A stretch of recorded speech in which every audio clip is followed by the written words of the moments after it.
To Ayurveda made easy channel. आज अपन द्रव्य गुण का अध्याय 5वां विपाक टॉपिक पढ़ने वाले हैं। सो विपाक की उत्पत्ति कहाँ से होती है? वि उपसर्ग पच धातु प्लस गण प्रत्यय से। देन पर्याय है परिणाम, कर्मफल, जरल।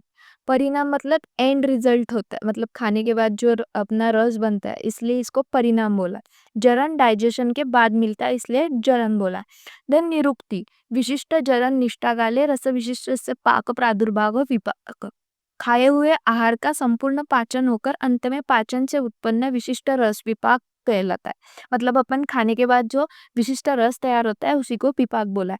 देन परिभाषा, विपाको कर्मनिष्ठ है। विपाक का ज्ञान पाचन की संप्राप्ति के बाद जो धातु दोष इन पर कर्म लक्षित होते हैं उन्हें, मतलब जो रस बनता है उससे जो कर्म होते हैं, जो धातु दोष और मल पे जो कर्म होता है उसे ही अपन विपाक बोलते हैं। इसलिए इसकी डेफिनेशन है विपाको कर्मनिष्ठया। देन नेक्स्ट है अपना, आयुर्वेद में भुक्त द्रव्य को दो प्रकार के पाक माने गए, एक है अवस्था पाक और निष्ठा पाक। ये अपन ने पिछले साल क्रिया शरीर में पढ़ा था। देन अवस्था पाक, अवस्था पाक किसको बोलते हैं? महास्त्रोत के पृथक पृथक स्थानों में जठराग्नि के द्वारा जो सेवन आहार को पृथक पृथक आवस्थिक परिवर्तन होता है।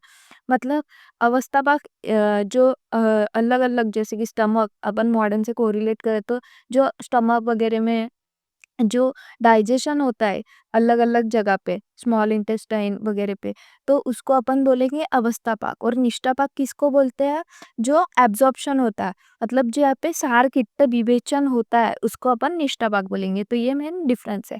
सो अवस्था पाक की 3 स्टेजेस होते हैं, इसके दो दो लाइन के 3 श्लोक्स भी है। मधुर अवस्था पाक, आम्ल अवस्था पाक, कटु अवस्था पाक।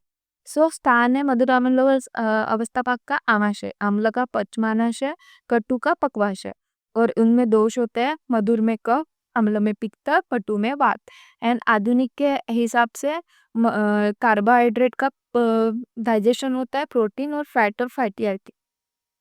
देन निष्ठा पाक, 3 अवस्था पाक होने पर ये निष्ठा पाक अवस्था पाक के बाद की स्टेज है, जहाँ पे अंत में स्टार और किष्ट का विभाजन होके समय रस धातु से अंतिम परिणाम स्वरूप जिस रस की उत्पत्ति होती है उसे निष्ठा पाक कहा जाता है। देन क्षय तथा मल मूत्र पर कर्मों के द्वारा देखकर अनुमान से गम्य होता है। अवस्था पाक प्रत्यक्ष गम्य है, जैसे मधुर अवस्था पाक में मुख माधुर्य तथा अम्ल अवस्था पाक में समय अम्लोदगार ज्ञान होता है। मतलब अनिष्टा पाक अपन, क्योंकि वो अंतिम परिणाम क्या होगा इससे अपन अनुमान लगा सकते हैं निष्ठा पाक के टाइम पर मधुर अवस्था पाक में अपन प्रत्यक्ष ज्ञान ले सकते हैं। ऐसे इस लाइन का मीनिंग है। नेक्स्ट है अपना विपाक के कर्म दोष धातु मल पे। सो जो मधुर विपाक होता है वो कौन से गुण वाला? स्निग्ध और गुरु। सो उसका कर्म क्या रहेगा? स्निग्ध और गुरु का शुक्रवर्धन करेगा, सृष्ट बीन मूत्र हो, मतलब जो मल मूत्र को अच्छे से बाहर निकालेगा, कफवर्धक होगा। देन अम्ल, स्निग्ध और लघु, ये शुक्र क्षय करता है, अम्ल गुण। देन सृष्ट बीन मूत्र, ये भी मलमूत्र को अच्छे से बाहर निकालेगा और पित्त का वर्धन करता है क्योंकि ये अम्ल गुण है। देन कटु, जो विपाक होता है वो रुक्ष और लघु होता है। देन शुक्र क्षय करेगा, बद्धहीन मूत्र मतलब कॉन्स्टिपेशन, मलमूत्र को रोक के रखेगा और वातवर्धक होता है। देन विपाक को उपलब्धि, मतलब ये भी इंपॉर्टेंट टॉपिक है, विपाक को उपलब्धि पूछा जाता है। अवस्था पाक से पाक होने के पश्चात रसों का जो अंतिम परिणाम होता है उसका ज्ञान दो धातु मलों की क्षय वृद्धि जैसे कर्म देखकर अनुमान से होता है। मतलब जो अवस्था पाक में जो पाक बनेगा उससे जो दोष धातु मल जो इनकी क्षय होता है, वृद्धि होता है, इसका अपन अनुमान लगाएंगे, उसी को विपाक को उपलब्धि बोला है। जैसे पिपली के पाचन के पश्चात भुक्ष कर्म कफवर्धक सृष्ट विनमूत्रता कर्म को देखकर मधुर विपाक का ज्ञान, मतलब अनुमान लगाया अपन ने, ऐसे। देन नेक्स्ट इंपॉर्टेंट टॉपिक है विपाक तारतम्य। ये भी बहुत बार पूछा जाता है। सो जो विपाक मधुर विपाक है, सो मधुर रस के वजह से मधुर विपाक जो बनता है वो उत्तम होता है और ये कफ वर्धन करता है, जो कि उत्तम कफ वर्धन करेगा। देन लवण रस के वजह से जो मधुर विपाक बनता है वो अवर होता है और कफ वर्धन करेगा, बट अवर इससे करेगा। देन कटु विपाक में कषाय कटु तिक्त, ये सीक्वेंस याद रखना इंपॉर्टेंट है। रस के वजह से कटु विपाक जो बनेगा वो उत्तम रहेगा, कटु के वजह से जो कटु विपाक बनेगा वो मध्यम रहेगा और तिक्त के वजह से जो कटु विपाक बनेगा वो अवर रहेगा। और ऐसे ही वात की वृद्धि भी वही इसमें बताया, जैसे कषाय रस से उत्तम वात की वृद्धि होगी, कटु रस से मध्यम और तिक्त रस से अवर। देन नेक्स्ट है अपना विपाक के प्रकार। सो अलग अलग आचार्य ने अलग अलग प्रकार बताए। जैसे सुश्रुत जी ने षड्विध विपाकवाद बताया। तो इसको रसों के हिसाब से 6 रस होते हैं उसके हिसाब से ये षड्विध विपाकवाद बताया। सो फर्स्ट है अपना, इसमें भी टाइप्स बताए, यथारस विपाकवाद और अनियत रस विपाकवाद। मतलब अनियत रस विपाकवाद मतलब अनएक्सपेक्टेड। जैसे तिक्त रस से विपाक मधुर बन रहा है तो ये अनएक्सपेक्टेड हो गया ना, तो ये इसको अनियत रस विपाकवाद बोल रहा है। और यथारस विपाकवाद मतलब जो एक्सपेक्टेड है, जैसे मधुर रस से मधुर विपाक एक्सपेक्टेड है वैसे। स्टेप पंचविध विपाकवाद, तो अपन को चरक और सुश्रुत जी ने बताया। सभी द्रव्य का विपाक पंचमहाभूत के अनुसार होता है क्योंकि सब द्रव्य पंचमहाभूत से बने हैं। सो इसमें एग्जांपल है पार्थिव, आकाशीय विपाक, वायवीय, आप्य और आग्नेय। देन विपाकवाद चरक जी और वाग्भट जी ने बताया। उसमें बताया मधुर, आम्ल और कटु। मधुर विपाक होता है मधुर और लवण रस। अम्ल विपाक में अम्ल रस होता है और कटु विपाक में कटु तिक्त कषाय रस होता है। मधुर विपाक गुरु स्निग्ध गुरु होता है, अम्ल विपाक स्निग्ध गुरु, एंड कटु विपाक लघु और रुक्ष होता है।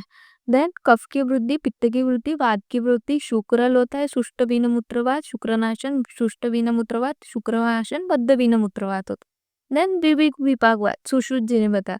इसमें बताया गुरु विपाक और लघु विपाक। गुरु विपाक में पृथ्वी और जलनाभूत की प्रधानता, लघु विपाक में आकाश, वायु, अग्नि की प्रधानता। गुरु विपाक कफ को बढ़ाएगा, वात पित्त को कम करेगा, देन वाइस वर्सा।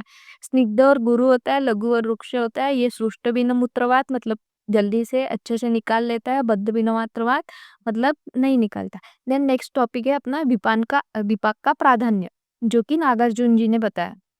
सो विपाक क्या होता है, जो एंड रिजल्ट होता है उससे अपन को समझता है कि दोष धातु और मल की वृद्धि होगी नहीं होगी, इसलिए इसको प्रधान माना। देन धातु निर्माण के लिए भी विपाक ही उत्तरदायी होगा, क्योंकि ये एंड रिजल्ट, दीपक का एंड रिजल्ट से जो पाक बनता है उससे ही समझ में आता है, इसलिए धातु निर्माण के लिए भी। देन सम्यक विपाक होगा तो ही औषध गुणकारी होगी, असम्यक विपाक से औषध गुणकारी नहीं होगी। देन शास्त्रों में भी विपाक को प्रधान माना गया है। एप्लीकेशन ऑफ विपाक, ये अपना लास्ट टॉपिक है विपाक का। सो विपाक का कार्य उसके रस के कार्य के समान ही होता है। जैसे मधुर विपाक का कार्य मधुर रस के समान होगा, अम्ल विपाक का कार्य आम्र रस के, और कटु विपाक का कटु रस के समान होगा। सो मधुर विपाक का यह रस के समान, मधुर विपाक का क्या कार्य होता है, वात पित्त का शमन करेगा, धातुओं को वृद्धि करेगा, शुक्र जनन एवं वर्धन करने वाला। देन धातु को क्षय करेगा, नहीं, तो ये मधुर रस का कार्य होता है, तो मधुर विपाक का भी वही कार्य होगा। धातुक्षय, ओजक्षय होगा, कृशता, दुर्बलता, अपतर्पजन्य विकार में मधुर विपाक का प्रयोग करना चाहिए, क्योंकि ये धातु की वृद्धि करता है, ओज की वृद्धि, कृशता को दूर करता है, दुर्बलता को भी दूर करता है और संतर्पजन्य कार्य करता है। देन आम्ल विपाक शुक्रनाशन होने के कारण इसका उपयोग कम मात्रा में करना चाहिए। यह वात का अनुलोमन, मलमूत्र का क्योंकि इसको शुष्ट मूत्र वात लिखा था अपन के ऊपर। देन कटु विपाक कफे शामक होता है, शुक्रक्षय करने वाला होता है। कफज विकार में संतर्पजन्य विकार, कुष्ठ, अल्सर, शोथ आदि में कटु विपाकी द्रव्य का प्रयोग करना चाहिए। Thanks for watching this video. Video अगर अच्छा लगा हो तो do subscribe to our channel.